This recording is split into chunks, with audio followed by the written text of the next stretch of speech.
Matt, are we all square? Matt is mute, we're all but he can good. hear. And so will we see questions? Can you hear me? Mm-hmm. Yes. Can y'all hear me all right? Yes, we can. Awesome. And so we'll see questions popping up here, right? In the box. Oh yeah, you and Rahul can talk. You might have already talked about the chatbot, right, Rahul? Rahul normally manages the chatbot, right?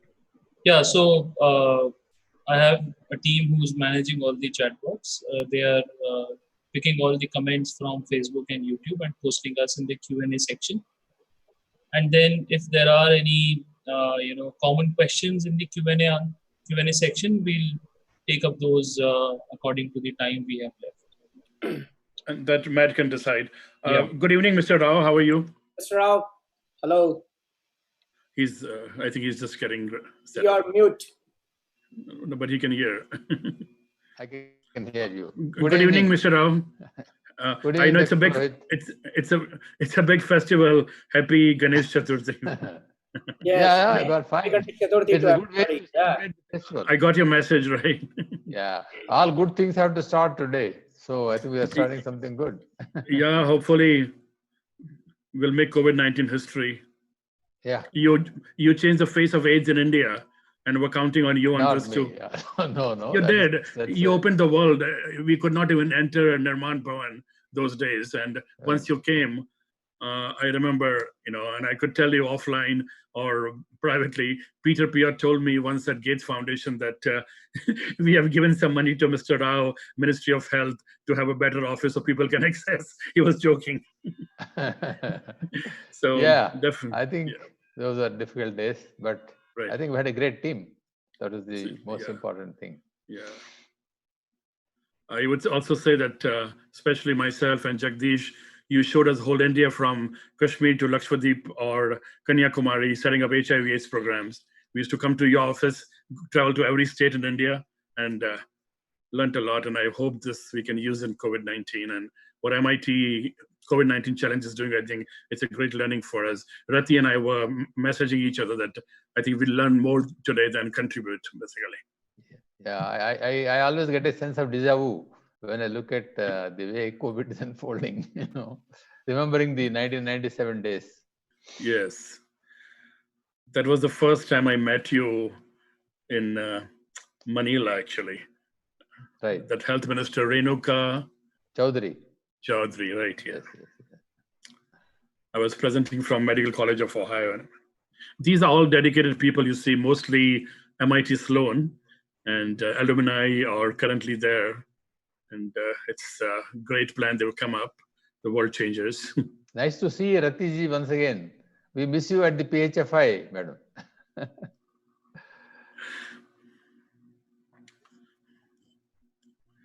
Rati, you're on mute. You're mute. Yes, look forward to seeing you again. Yes. Continuing all the great work that's being done there as well. Absolutely. Yeah, I think definitely things are looking up there also. Excellent.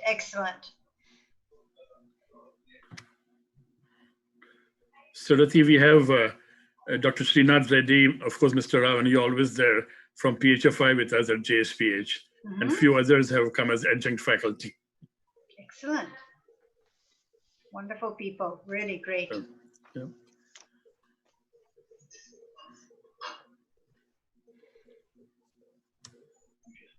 So Kushal, how are you? How are your spirits? Spirits are good, final push from our team. So really grateful to the entire team. I think in 24 hours, things will change. I think people will sign up more and more at the last minute. Yeah, somehow we all Indians love deadlines. Unfortunately, that's how people, I tell everybody that when I call the restaurants, it's like my American friends always call what time you open, and Indians always call what time you close. That's the difference. So we are live now. Matt, I've shared the screen. Do you want me to turn this off right now and share it back later? Yeah, why don't we hold off on this and we can come back to this when we get to the logistics. Great. So we are live and we can start. So I'll just quickly. So hello everyone. I'm Rahul. I'm from Poornima University. I'm the co-founder of Poornima University and director at Poornima Group. I welcome you all to the MIT COVID-19 Challenge information webinar that we are holding, and in association with Jodhpur School of Public Health and Indic-Chain. So we started the university in 2012, and most of our panelists already know about it, that we started public health with Jodhpur School of Public Health only 2 years back. And this is our second year actually. And we're offering bachelor's, master's and PhD courses in public health and hospital administration. Thanks to Anil Boss, who has been kind enough to work alongside us. And I met Anil sir 2 years back, and I've known him very closely. He has closely worked with lots of AIDS program in India and Africa, and he's also sitting on a lot of boards, including the JSPH and Indic-Chain and Mobilite Foundation. So without wasting much time, I would like Anil sir to introduce the webinar and take this forward with Matt. Over to you, Anil sir. Thank you, Rahul. It's a privilege to be here, and Rahul is an architect by training, and I'm really thankful that we could partner with Rahul and take things forward in initiatives like MIT COVID-19 Challenge. So thanks for that to Poornima University and Rahul. I would be very brief, and because I think the focus is today, what is hackathon, where do we go from here, and how do we defeat COVID-19? That's the main goal. Here we are not to introduce our programs and what we do on a daily basis. I think the focus has to be hackathon. And so I'll be very much focused on that. I have some announcements to make, which are required. Firstly, people sitting on this webinar, the panelists, the contributors, the moderator, the reporter, and all of us involved are totally committed, dedicated. We have no incentive. The only incentive is that we want to make this world a better place to live. So there's no financial exchange. There is no funding from drug company for this particular reason for this webinar. No funding from alcohol company. No child labor involved. And these are some announcements I'm required to make. And some of us are civil servants or working at the companies or the United Nations which require these things. So I want to be very clear. And people on this panel are basically believe in one thing, that we as human beings living on this planet, it's the rent we pay to the society. That's why on Saturday morning or evening or late evening or on a holiday in India, we are here to talk to everybody in the audience and around the world. And my request is that we as humans will make this a history, and it is affecting all of us, every single person. When I worked in HIV/AIDS, when I used to go to Africa or remote villages of India, people used to say, HIV lives here, right here in our community. And here we are. I think coronavirus lives here, and we need to make it history. And thank you very much for having us MIT COVID-19 Challenge. It's a great team. They worked very hard, and I think it's every human being's job to support them. And I end it here, and I would announce our keynote speaker, Honorable Mr. JVR Prasada Rao, the Dr. JVR Prasada Rao, who has changed the face of AIDS in India.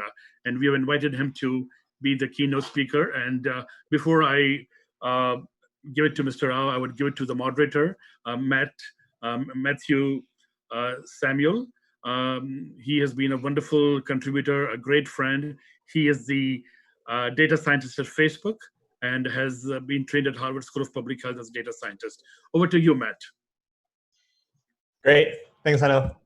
On behalf of the organizing team, I'd like to welcome you all to this webinar where we hope to share more information about the upcoming MIT COVID-19 Hackathon, India Turning the Tide, which is a 48-hour virtual event aimed at addressing the most pressing issues arising today from the ongoing COVID-19 crisis.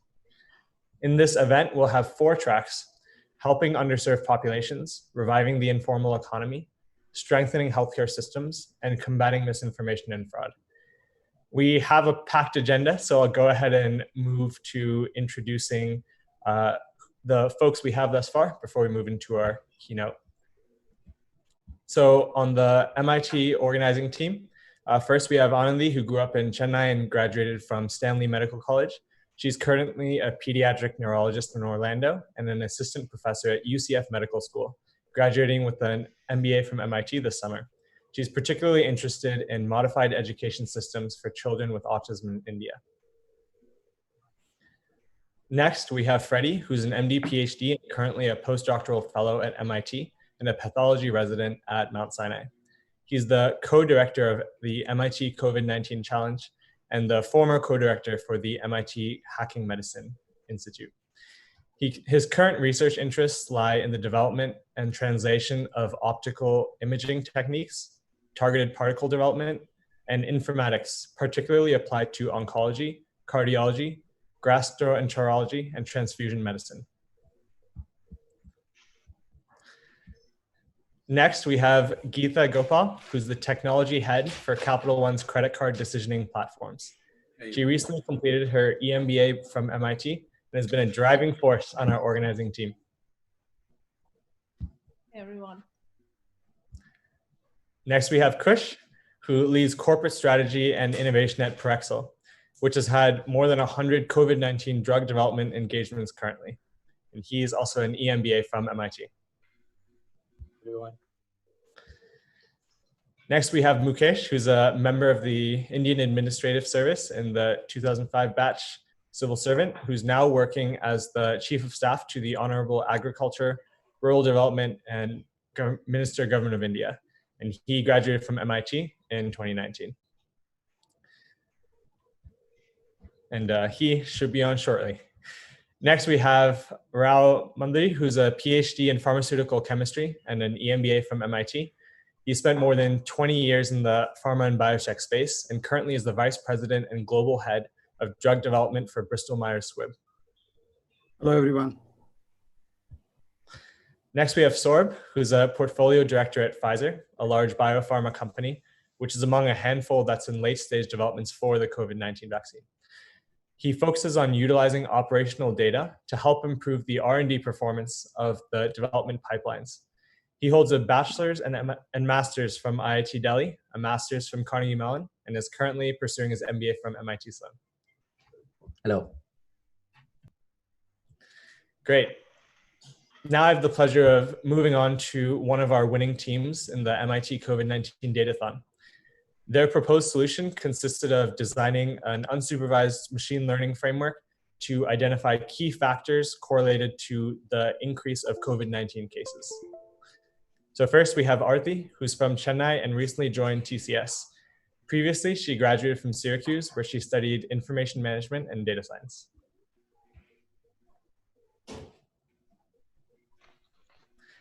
Next we have, Next we have Fadwa, who's a computer science PhD at the University of Louisville, where she investigates semi-supervised deep learning for computer vision.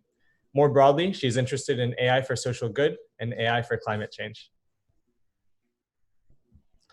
Awesome, moving on, our next group is the winners from the Beat the Pandemic 1 and 2 hackathon called WePool, which leverages artificial intelligence to enable COVID-19 pool testing. So first we have Alexandra, who's the Chief Medical Officer. She holds a PhD in tumor biology and cancer research and is a pharmaceutical industry expert with more than 22 years of experience. Hello. Nice meeting you all. Thank you for joining us. Next, we have Guillermo, who's an incoming MBA candidate at MIT. He works as a management consultant for Deloitte and EY and is currently the CEO of WePool. Hi, everyone. Nice to meet you. Thanks for having me. Next, we have Sanjana, who's a bioinformatics research fellow at the NIH. Her interests lie primarily in infectious disease and immunology, and she's serving as a scientific advisor for WePool. Hello. And next, we have Yash, who's the Chief Technical Officer and co-founder of WePool. who mainly focuses on software development and data analytics. His background is in chemical engineering and operations research. Hello, everyone. And rounding us out, we have Yusuf, who's the Chief Strategic Officer. Previously, he was a US Army veteran and currently serves as the co-founder and CEO of a range of great institutions, including CodeClear, WePool, and True Genomics.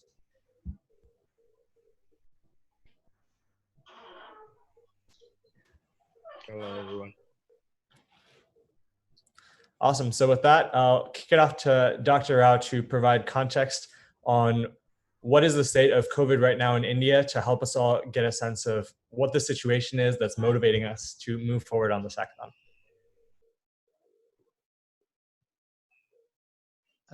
Thank you, Matt.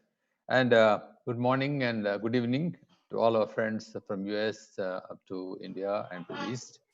I'm happy to be here with all of you to share my perception on India's COVID response. As a person who is associated with the health sector for the last 2 decades, both at policy and program level, I'm not directly involved in the COVID response, but I am on some of the advisory committees, so I can reasonably say that, yeah, I have knowledge about what is happening around. First, I want to update you on the basic facts about the epidemic in India as of today, and then move to discuss the strategy the governments, both at the federal and the state level, are following to rein in the epidemic. Starting with the first case in end January in Kerala, as all of you know, today India has logged almost 3 million cases, making it the 3rd country with the largest number of infections, next to US and Brazil. The way we are going, I think probably soon we'll be beating Brazil also and maybe competing for the first position. But the active ones among these 3 million cases are only 700,000, which is a great relief for us, because 74% is the recovery rate of COVID cases in India is one of the highest. I think that gives us a lot of hope.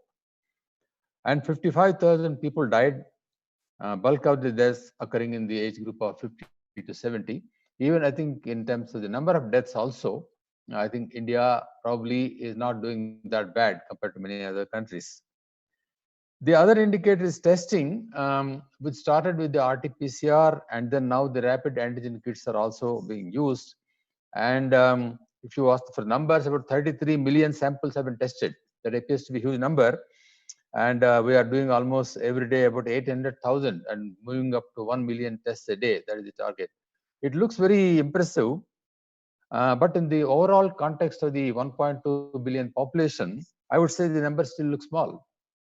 600 tests per million is what is working out to, which is one of the lowest when compared to the other well-performing countries. I'm not comparing with others.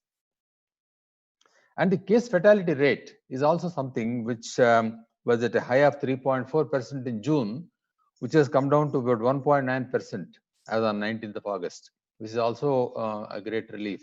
That means the people who are dying of COVID as a percentage, I think, are steadily declining, and more people are recovering from the illness. This is the ratio of confirmed cases to confirmed deaths to confirmed cases. Now, coming to the government response, India started well, I would say, with a well thought out strategy to contain the epidemic, starting with screening of passengers coming from China and later from other destinations. We have put a ban on all international flights and imposed a total lockdown from 22nd of March, as all of you know, banning all movements by road, rail, and air in the entire country. It was total shutdown. But it has been done at enormous social and economic costs for the country, for the people, and whose impact is still being felt on the country. The lockdown is getting lifted in phases now, but in different parts of the country at different times and different levels, because ultimately in India it is the responsibility of the states, because under the constitution it is a state subject to protect the health of the people. So each state is following its own policy of unlocking, as we call it, the economy at different stages. But when we look back at what has happened in the country in the last 6 months, it is difficult to assess whether it is a total success or a total failure. I think it is a mix of some quick wins and some very costly mistakes. There are two opinions about the lockdown, whether it was imposed too soon, without adequate preparation and notice to people at large. But what baffles me most is the uncertainty about the course of the epidemic. What course it will take in the next few months. Nobody is able to predict. Even about a reasonable time when we can see a plateau. I think many epidemiological predictions have been made, but which have all been proved wrong. So I think we are still groping in darkness on this particular issue, which actually troubles me enormously. But what we can do today is analyze the response and identify the positive and negative aspects so that gives us a way forward. I think, as I said, India responded quickly in the initial stages, made all the right moves. We could avoid an explosive rise in new infections like what happened in Europe at the time. And the prevention strategies like use of masks, safe distancing, use of sanitizers, this was very quickly adopted and almost universalized in the country. There is almost near total acceptance of the efficacy of these prevention tools, which is good. Unlike what we see in some countries where anti-mask lobbies have sprung up, questioning the public health rationale, why masks should be used. Indigenous production of the prevention material has been taken up and scaled up in a very short time. Today, we don't have to import any of these things from anywhere. We don't have to depend on supplies for prevention of COVID, whether at home, in the community, or in the healthcare setting. But where we have gone wrong is underestimating the migrants problem. This lockdown was imposed without proper notice and time for migrant populations to return home. That was something totally unanticipated. I think government was totally caught off guard. This has caused avoidable human misery and economic cost to the people. And the attention of the governments unnecessarily got diverted to social protection and impact mitigation than to actually fighting the epidemic. I think that was a big diversion of attention that has taken place at the time, which is totally avoidable. The second feature is, again, on the positive side, government has listened to science in framing the response. Not all countries have done this. A scientific body like the Indian Council of Medical Research, it was given charge of tracking the epidemic and also advising the government on priorities in prevention and treatment. The wisdom of scientists was never questioned by the political leadership. This is a significant observation I want to make, because this is very essential when you fight an epidemic like COVID. I would give full marks to the political wisdom of the country's leadership for this, both at the federal and state government level. But again, the flip side is the ICMR is a research agency. Its response to emergency requirement like procurement of drugs and test kits, etc., is very limited. It has no expertise in those things. This could have been handled by a competent procurement agency. I think that would have expedited matters. I think where we probably things have gone wrong. The ICMR strategy could not evolve again on the issue of testing in the first few months. India, as I said, today lags in the number of tests per million, mainly because of the initial period of ambivalence about expansion of testing facility and opening up private sector. This was largely corrected during later months, but I feel we have lost the advantage of an early start because of the limited testing facilities available at the time and the absence of a proper testing strategy. We have been wobbling for some time, but of late, of course, things have settled down. But I think we lost valuable time for the first 2 months in putting a very efficient testing strategy in position, and then also doing large-scale testing. One reason I ascribe the high level of infections in the country today is the failure to test a large number of suspected cases and isolating them and quarantining them. The third positive feature is the treatment. India's public sector health system, as you all know, has very limited capacity to face an epidemic, which is an epidemic of a century. But after the initial hiccups, I think the health system managed fairly well in treating COVID cases and keeping the mortality down. A number of repurposed drugs introduced for treatment, and they have been produced indigenously in the country.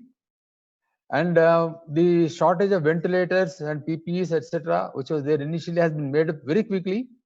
And today we have been able to install manufacturing capacity for many of these things, and some of them are exported also. So this is a great way forward there for us. And this has made a big difference to treatment, especially of mild and moderate cases. Many of them are now being treated in home isolation or at community care centers. They don't have to rush to hospitals. Because of this, many of these people are taken out of the hospitals. I think we are getting more beds available at the hospital level. But again, on the negative side, the deep-rooted stigma surrounding the epidemic, mainly because of insensitive media and social media campaigns, it could not be addressed adequately by governments. Mainly because the government response remained completely top-down without involvement of local communities. This is in sharp contrast to the AIDS response, where the communities played a major role in destigmatizing the epidemic at that point of time. That is not happening in this case. And it has also exposed the inadequacies of India's public health infrastructure like no other epidemic in the past. Years of neglect of public health, with suboptimal investments in strengthening health systems at the cutting edge level, I think that has costed us enormously, and the country has to pay dearly for this today. One area where the response has deeply hurt the community is in serving the underserved populations. I have already spoken about migrants, but government support for providing social support to poor and marginalized communities has come too little too late. And sections like sex workers, LGBT communities, TB patients, AIDS patients, they are the worst affected. Their treatment has been discontinued, they lost their livelihoods and almost driven to destitution. This is a big tragedy that has happened in this country, especially governing these populations. On the economic front, the positive side is the huge agricultural sector. Despite the initial shocks and setbacks, this one sector that could recover very quickly and prevented food shortage, which otherwise would have compounded the COVID problem. But our farmers have saved the country. I think this is something which we all need to recognize. They have saved the country from a serious food crisis.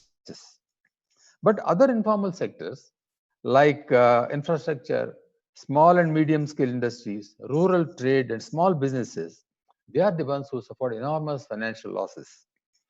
And this is bound to impact on the economic outlook of the country, even after COVID comes under some degree of control at some point of time. This problem is going to remain with us for quite some time. So in conclusion, I would like to say that on the balance, India has done not badly on the COVID front. The country has done well in controlling the mortality, even though the numbers could be higher than what is being reported. Because of underreporting and wrong classification, it could be less, but definitely the mortality is under control. What we lack today, I think this is very glaring, is a proper epidemiological projection or where the epidemic is heading.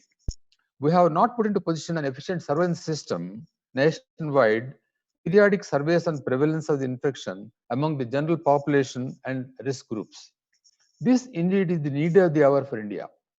We can then transform the response into an evidence-based one, which will help cover the deficiencies and make the program more comprehensive, like what we did in AIDS 20 years back. That is my assessment of the Indian situation today, so far as COVID is concerned. And yeah, if there are any questions, I will be very happy to answer. Thank you.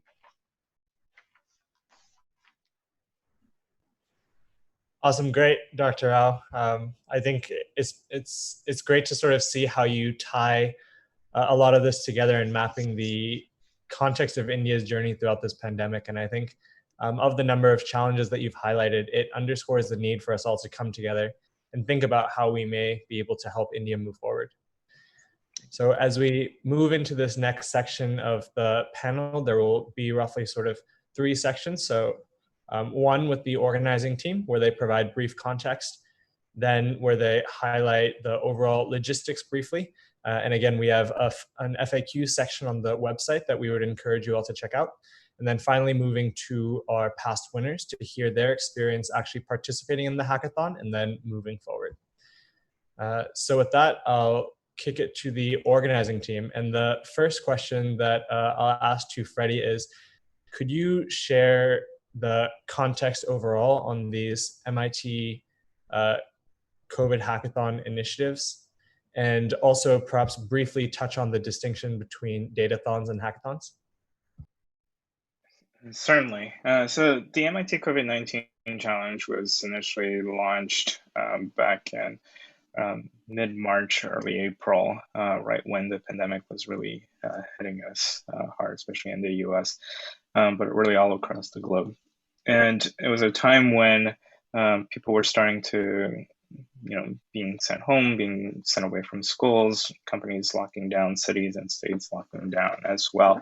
And we wanted to provide a framework for tapping all of that talent that was on lockdown across the globe to really channel that natural talent towards solving these problems that we were facing with COVID-19 during these surges.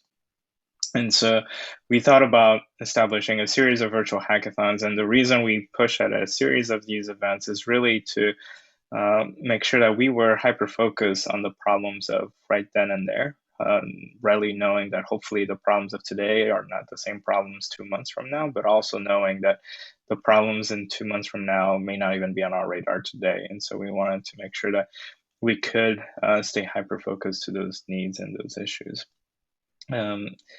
And to your point, Matt, about differentiate between hackathons and datathons, I think in a similar sense, they're similar in terms of they are intensive sprints of bringing multidisciplinary people together towards problem solving. But the main difference is that the datathon, the output of that is more of, how do we make better sense or have more meaningful insights in terms of the data that we have that can better inform our decision makers or policy makers and others out there. Whereas the hackathons really are focused at everything from new startups, new ventures that can be built out to solve these issues, can also be led into education initiatives or awareness types of initiatives or nonprofits as well. But those are, a little bit more sort of an active form of creating these projects and these teams and these solutions. Awesome. Yeah, great. Thanks for that overview. And we have, again, Farua and Arthi here to talk about their experience on the Datathon on sort of what this looks like in terms of potential policy implications. And we also have the folks at WePool to share sort of their entrepreneurial journey. So we will hear from them shortly on what this has looked like. The next question I have for the organizers, and I'll open up to all of you to sort of chime in with what you have is, why did you all think about organizing this event? So maybe I can direct the question. Perhaps Ananti, you can start off. Yeah. Providing Yeah, I will do that. It's a pleasure, and it's a privilege to be with the like-minded people where the only ambition is to win the war against COVID, especially in India. There is one thing which is stronger than all the armies put in the world, and that is an idea whose time has come. That's what we believe. And it could be countless ideas from housewives to students to scientists to nurses to anybody there. And what else could be a better platform than Hackathon, which can bring those ideas to life? And this started as a house party when all EMBA 2020 graduates, we just started our road to deliver something for India. And then thanks to Rao, he came up with this idea. Although we might be late in the game, this is a good time for us to contribute something to fight the war against the COVID in India. And that's how we came up with the hackathon. And I'm sure Rao can explain a little bit more and who and how, what the participants will be like. So he can take on from there. Thank you, Ananti. I think we can address the question about the logistics of the hackathon a little bit later, but I would like to invite Saurabh also to provide his perspectives on, why now and why India. Yeah, so I would echo what, thank you so much, Rao, and thanks for everyone who has joined. I would echo what Ananti said. I think we have been watching what's happening in India, and it's clear as Dr. Rao, shared the statistics and some challenges that we have to do more. One thing that we've also realized is that a lot of the systemic problems that I think a lot of us have known about for a long time, have come to the surface. We have seen inequality. We have seen these heart-wrenching pictures of migrant workers walking back on foot back to their villages. And I think just looking at that, the fact that this is not just a health crisis, this is also a humanity crisis, this is also an economic crisis. We put our heads together and said, okay, we have to do something about this now. And we have been extremely fortunate to have great partners, companies, startups, big organizations. The government has come in, stepped in as well. So very much looking forward to this. I think the time, as Ananti said, is now. This is a great idea, and happy to answer any questions. But I'll give it back to Rao, and then he can provide more details. Thank you, Rao. Yeah. Thanks, Saurabh. I think one of the key things is that the organizing committee is not just made of people like ourselves who are non-resident Indians living in the US, but we have members from who are on the ground facing the reality. So I'd like to invite Mukesh to provide his perspectives also on why he joined the organizing team and the purpose of this event. Mukesh? I think you're on mute, Mukesh.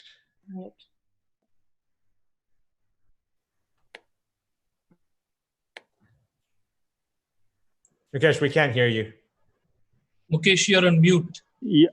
Okay. Can you hear me now? Yes, we can. Yeah. Thanks, Rao, for giving me this opportunity. All of us know that India is the second most populated country in this world, and we are the largest democracy. And when the first phase of lockdown was announced, India was doing quite well.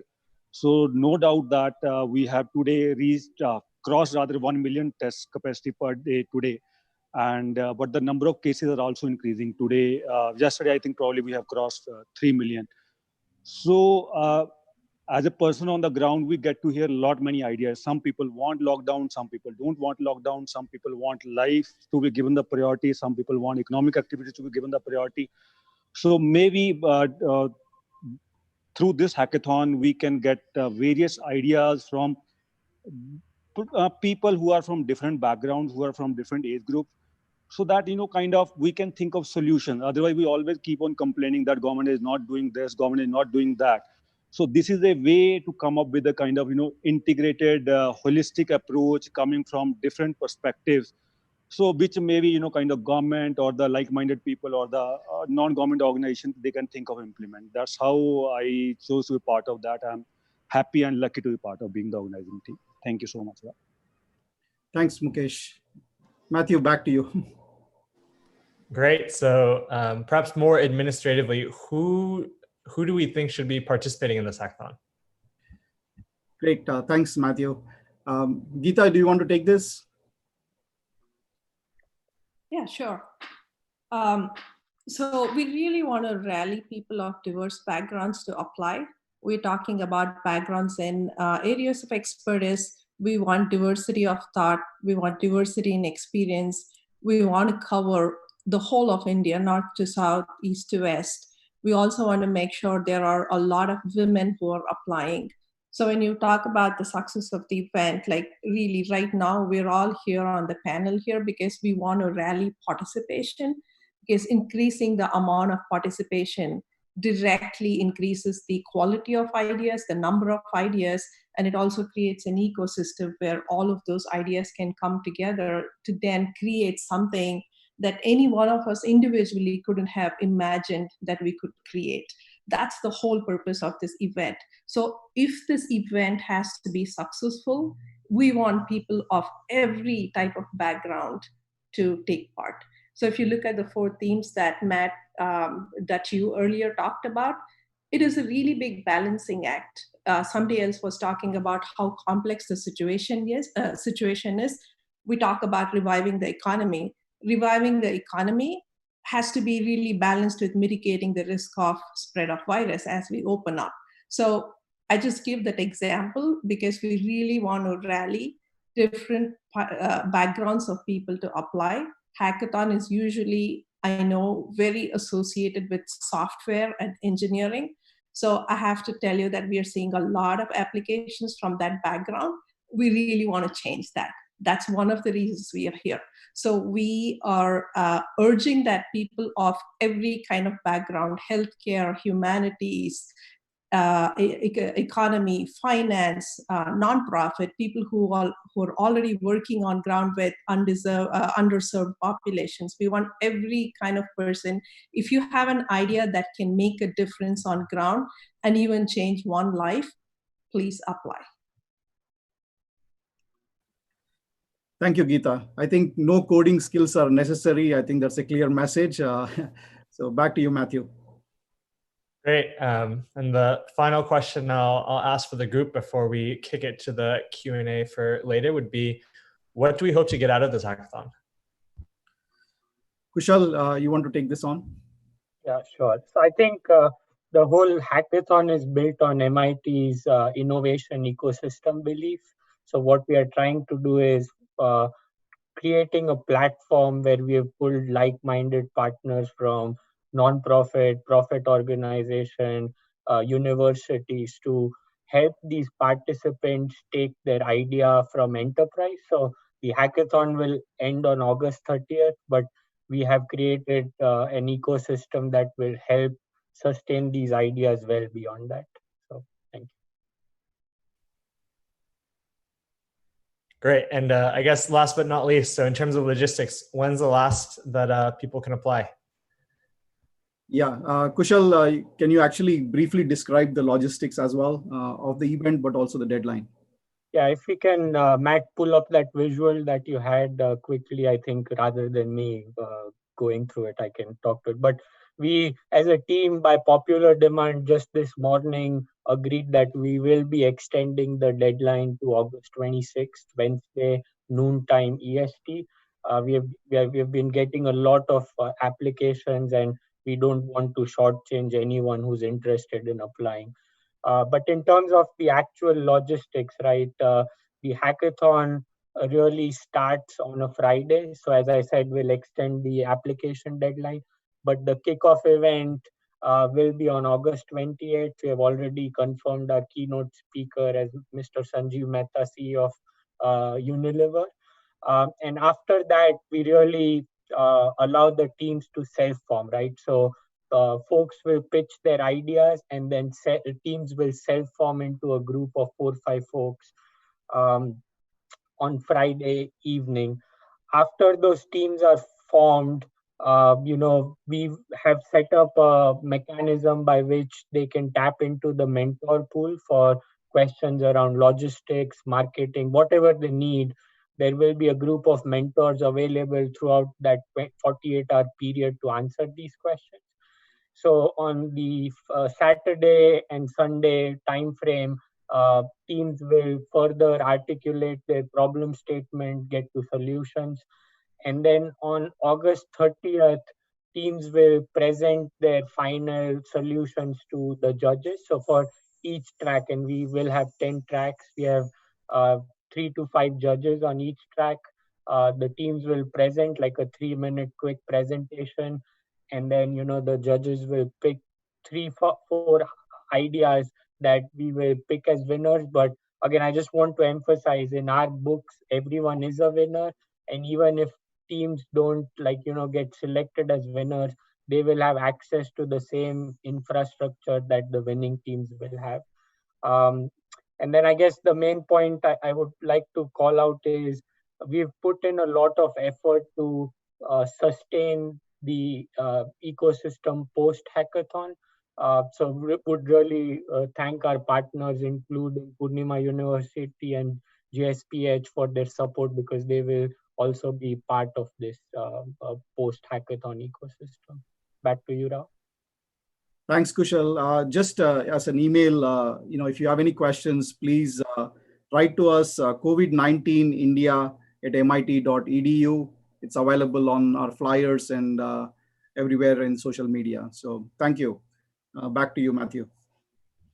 Great.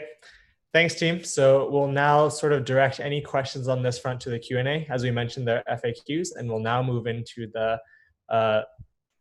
portion of our webinar where we talk to the past winners. So to start, again, we have our Datathon team and our Beat the Pandemic WePool team. So I guess I'll sort of go group by group. Can you all talk about your experience in the hackathon? What did you hope to get out of it? What were your main takeaways? So Datathon team, could you take that first? I can go first. So thank you all for having me today. So to talk about my experience, the Datathon experience was very enriching experience for me. At that period of time, it was early May, everything was uncertain, everything was like locked, especially here in the US. So as a researcher and a scientist, I deeply believe that our anchor should be social good and human well-being when tackling any problem. So when I saw this opportunity, I just jumped onto it. And like when I first participated, like my main objective was to meet people who have same objectives, who are willing to change something, to come up with something new to solve the problem. So basically, that's what that was my main win from this experience.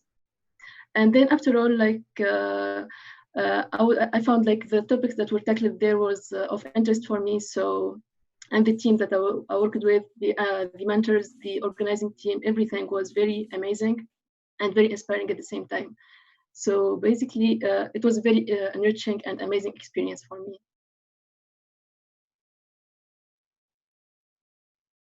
So Arti, maybe you can.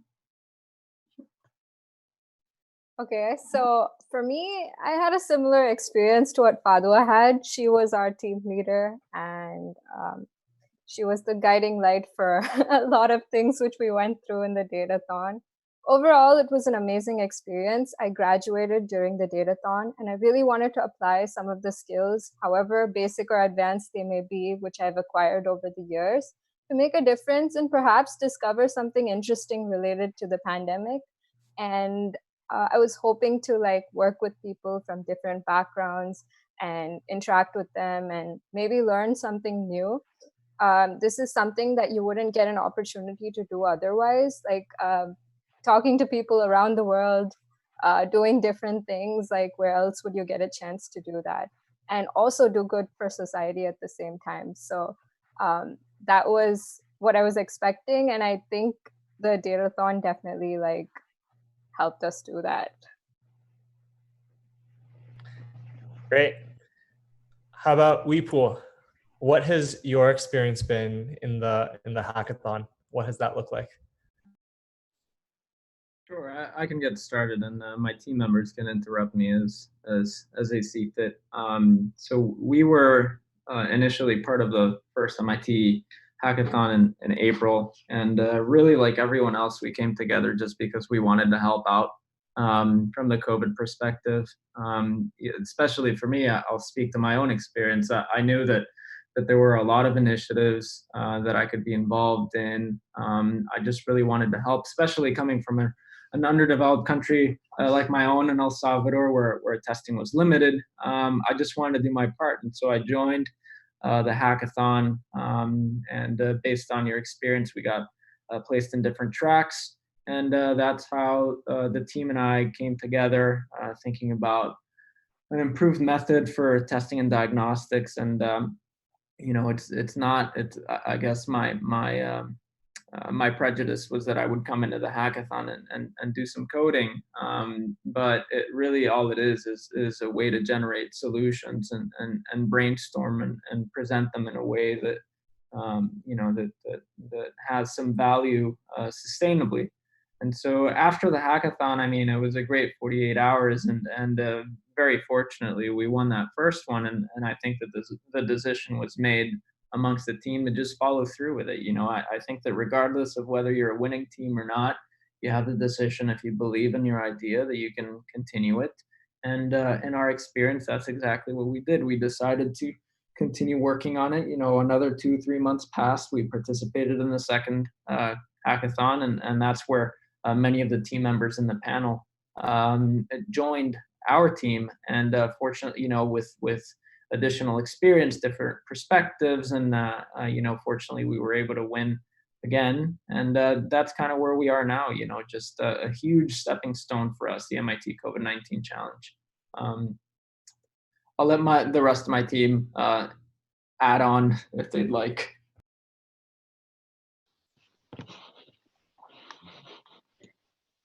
Yash, do you want to go next? You're one of the co-founders, and you were there for the first hackathon.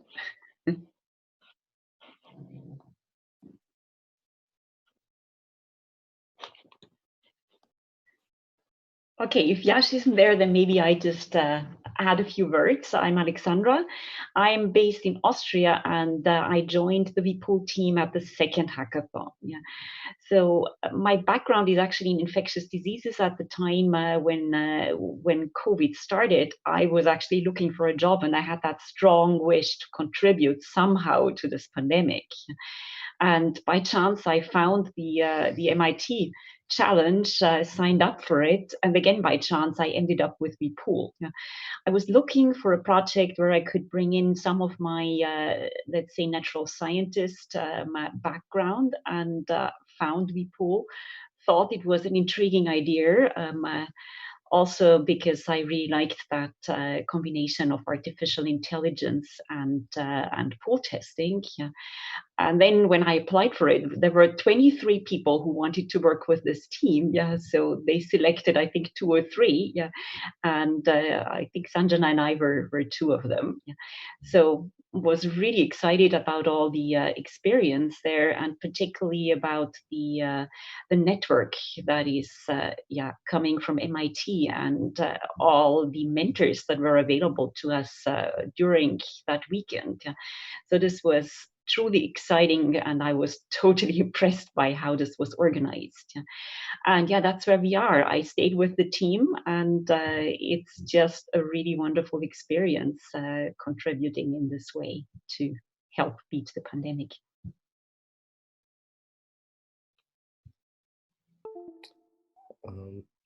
Yusuf Enriquez, again, met Guillermo through a similar process that Alex just mentioned.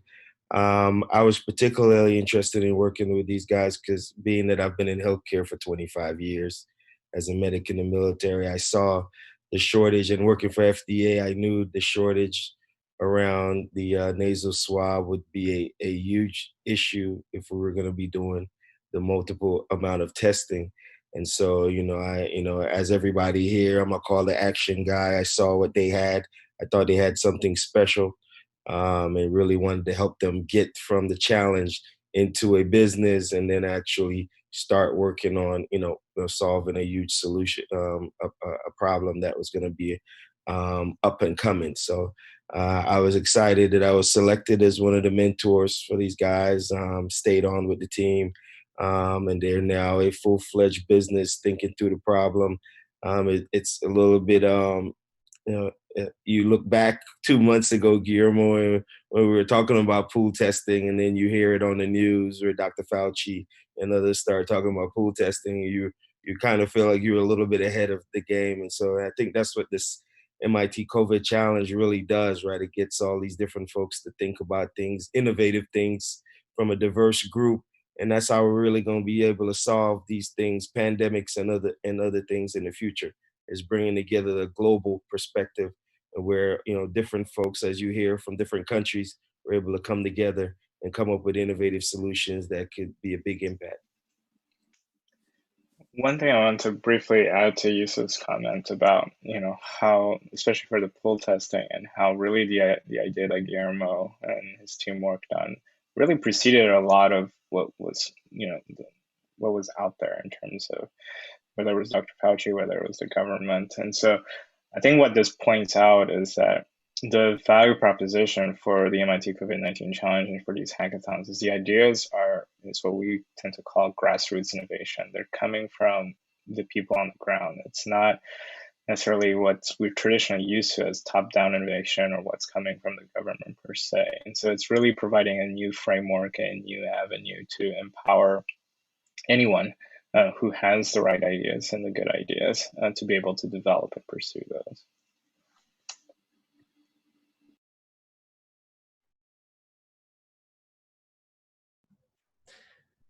Yeah, I mean, I would agree. In my initial conversation with Guillermo, I remember saying, I hear about pool testing on the news, or my friends have talked to me about this.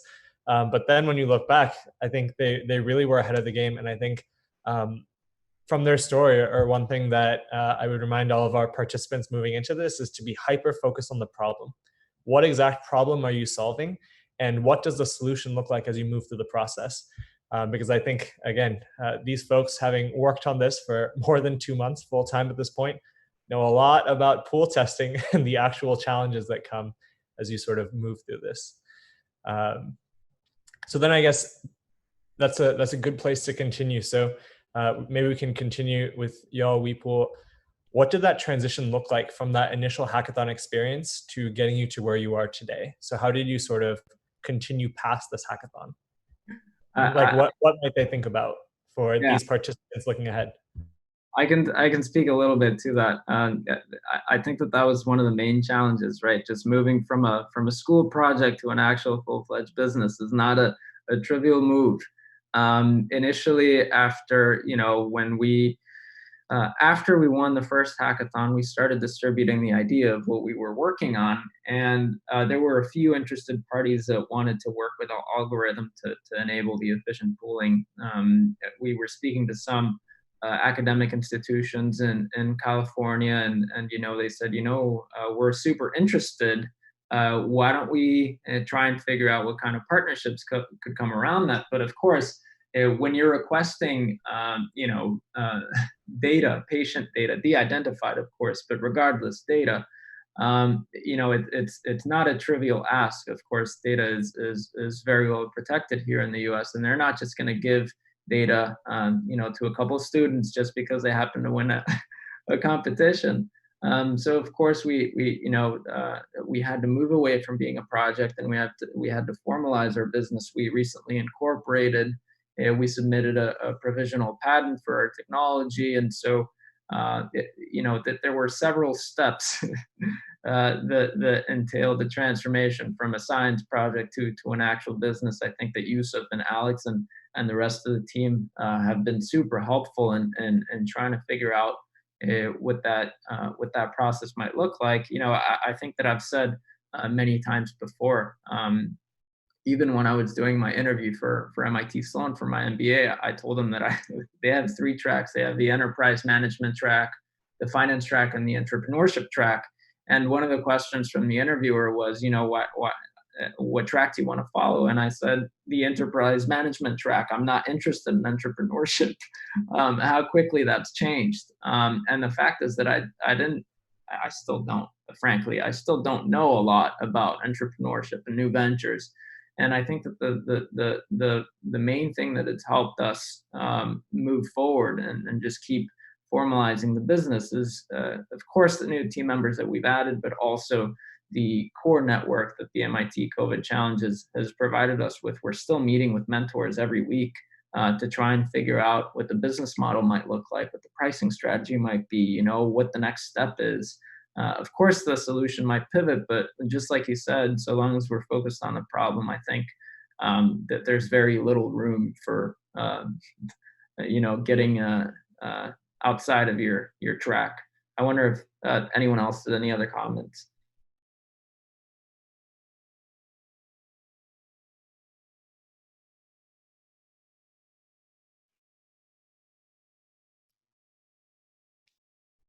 Yeah, nothing much to add other than the fact that, one of the things that was real important for me when I wanted to, when this started being I started seeing it as a real solution was, making sure that, I had just gone through a 30-month sprint myself in my first startup.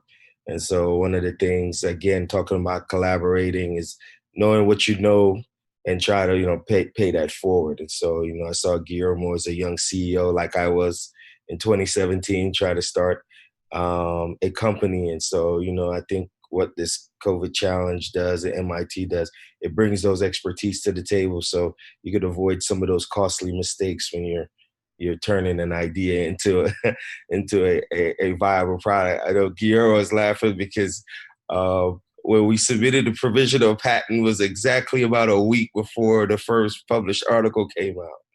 And so timing was everything. Just understanding how fast you needed to move in order to take something that's an idea before it becomes public knowledge made a world of difference. So we've been able to kind of gaslight stuff. Being that I went through it for the last 30 months, it was pretty fresh in my mind. knew how costly some mistakes would be for Weepool, and we've been able to kind of mitigate some of those things as well. Yeah, I think it's also great that as a mentor you stepped into this, because I think sometimes during these challenges, it's as a participant, it may not entirely be clear, but to see you on this journey with them, I think is really awesome, and I think a testament to our mentors and how really involved they are throughout this process.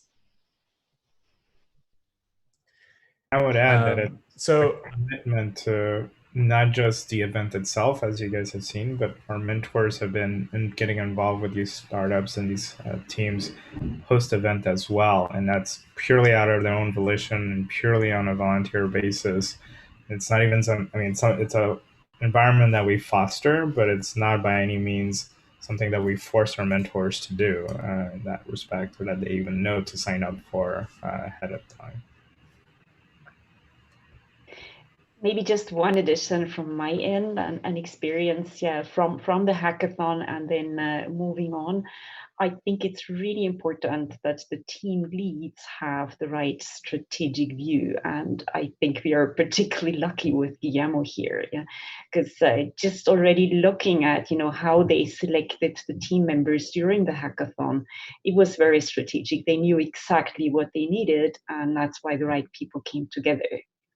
And I think, of course, there is luck. It's definitely luck that we have Yusuf and that we have other mentors.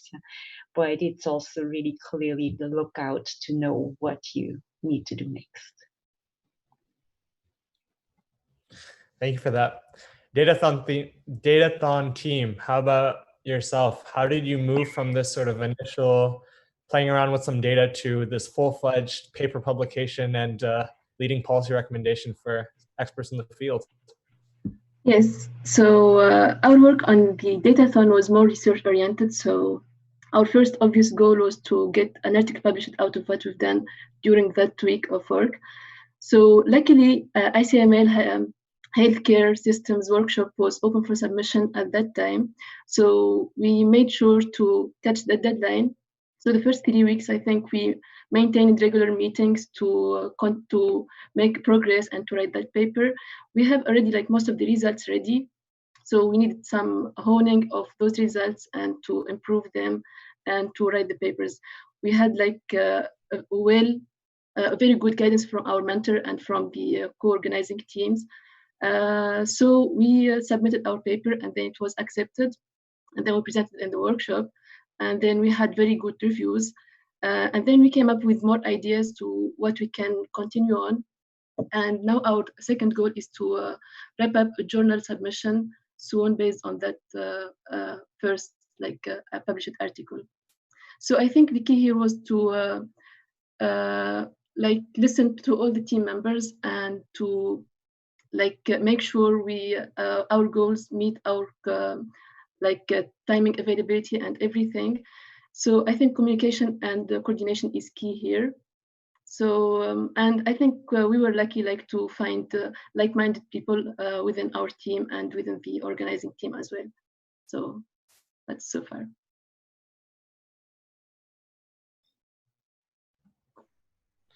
Yeah, I think you've provided. I really like the practical messages that you shared in terms of the sort of communication and making sure you're aligned on that vision.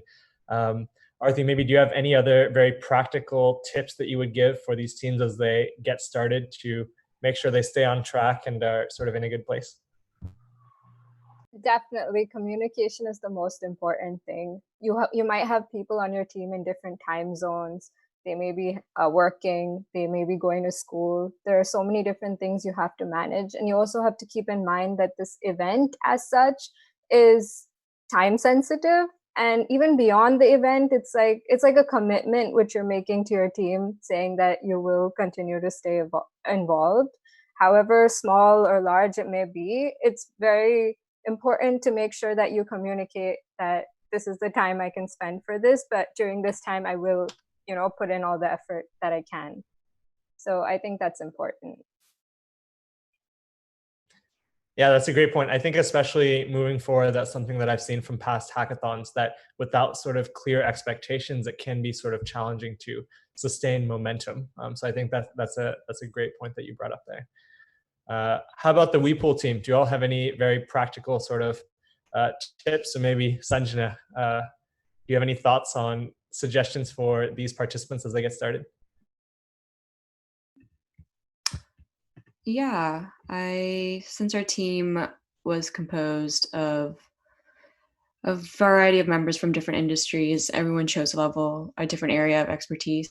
So the role and level of involvement was comparable with their experience. So for us, it was important to have a checklist of deliverables that we hope to have by the end of the weekend in order to allocate tasks.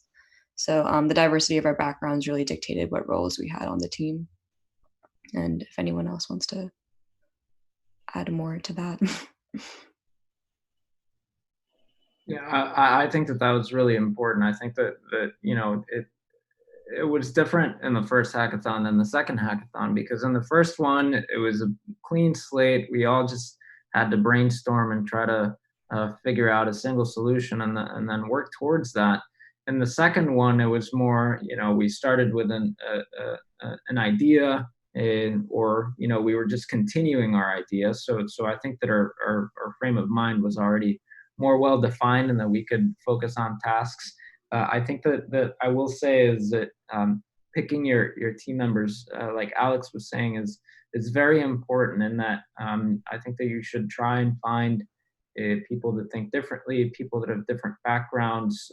You know, it's more important than not to have someone that's a devil's advocate to your solution, but of course someone that will enrich your team. And I think that so long as your team has the same mission in mind, it doesn't matter which way you take to try and address it, because you always end up at that same completion point. So that's really all I have to add. I think that Sanjana covered it well. I think a great aspect that you all touched on is, I think each team is on their own journey. So yes, this is a hackathon that we are competing in, but very much this is meant to be a collaborative journey together. So not potentially getting distracted by this team's doing that at that point. I think it's, again, always incredibly important to focus on what your team is doing and how you're progressing towards your solution. I'll leave it open for maybe one more minute if we have any other closing comments from our past winners. Otherwise, I'll kick it to Jagdish to close. So any final closing thoughts?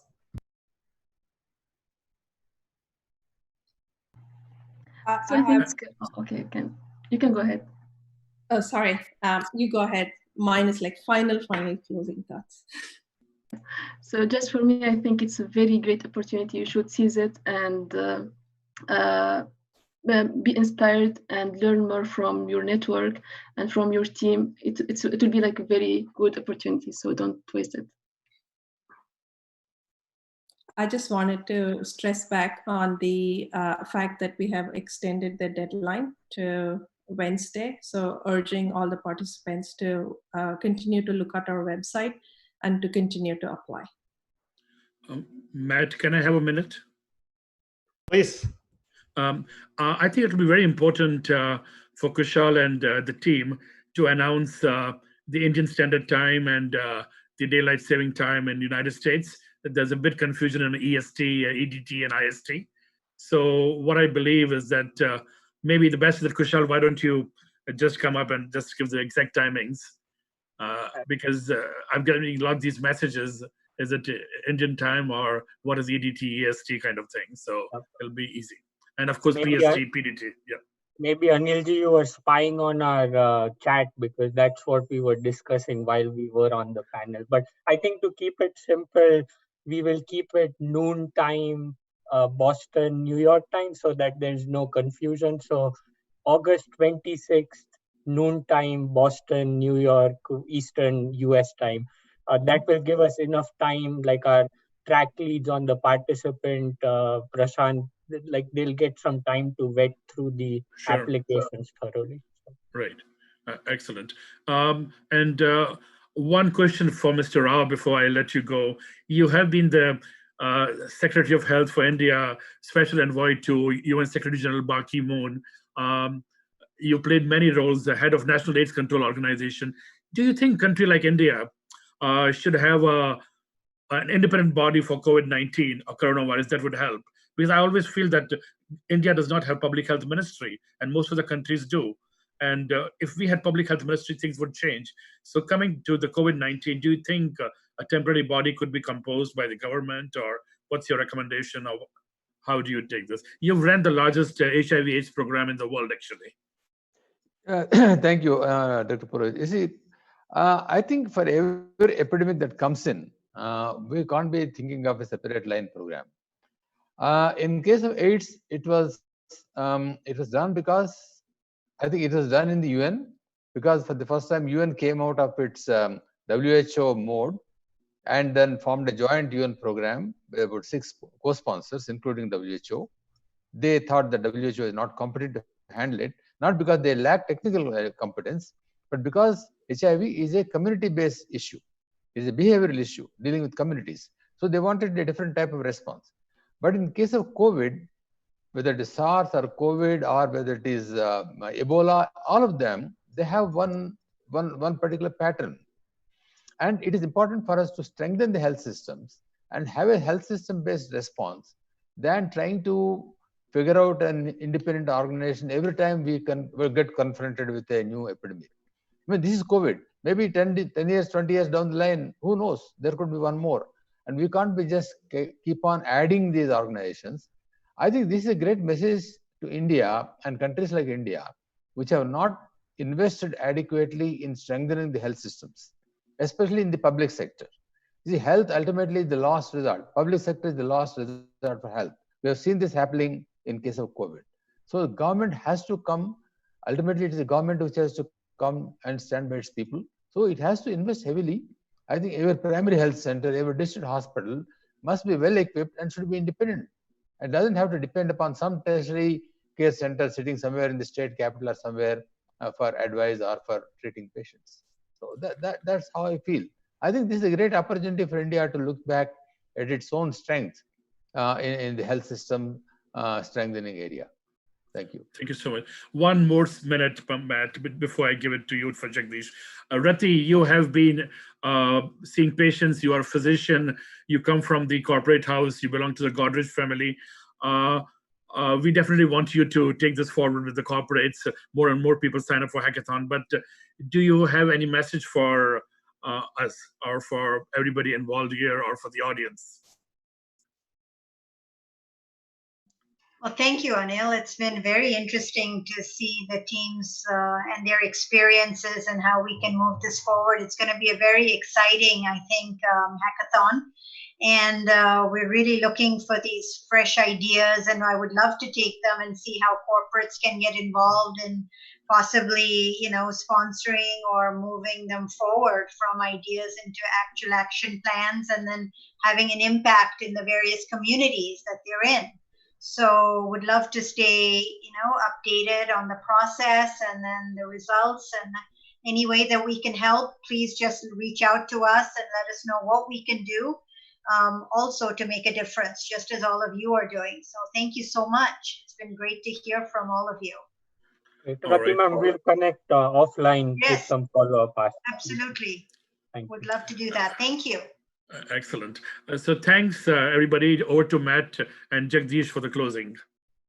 And again, JSPH, Poornima, all these partners we are here to help work together. The goal is same, and it's just the beginning. And I think, as Dr. Rao said, public health preparedness is needed. So we will take this forward. It's just the beginning today.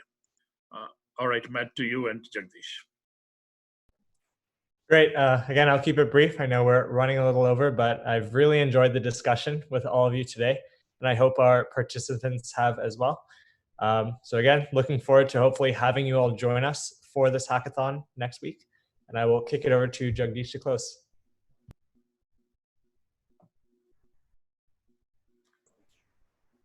You're muted, Jagdish. Oh, so, thanks, Matt. Sorry, John Waldo said once that if a mind is stretched by an idea, it doesn't go back to the same dimensions. And you guys are, probably stretching a lot of minds. So congratulations and best wishes for that, Kushal, Rao, and everybody in the organizing team. And we all are with you. And I currently represent Indic-Chain, which is a digital skills wallet of India for the world, as we now say. And we all are there. And thanks to Dr. Rao and Dr. Godrej who have come here to bless this gathering. And we all wish you all the best in your endeavors.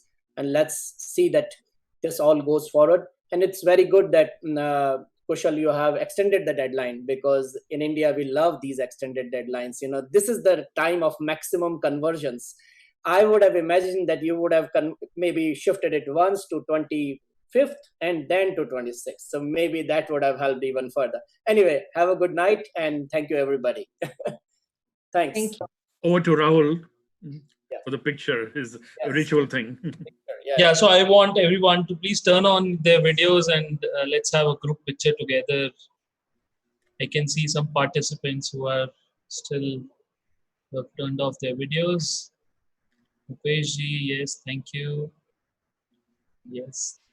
Okay, so I would be taking a screenshot. Okay. Okay, everyone, please wave your hands and say bye-bye. Thank you. Say cheese.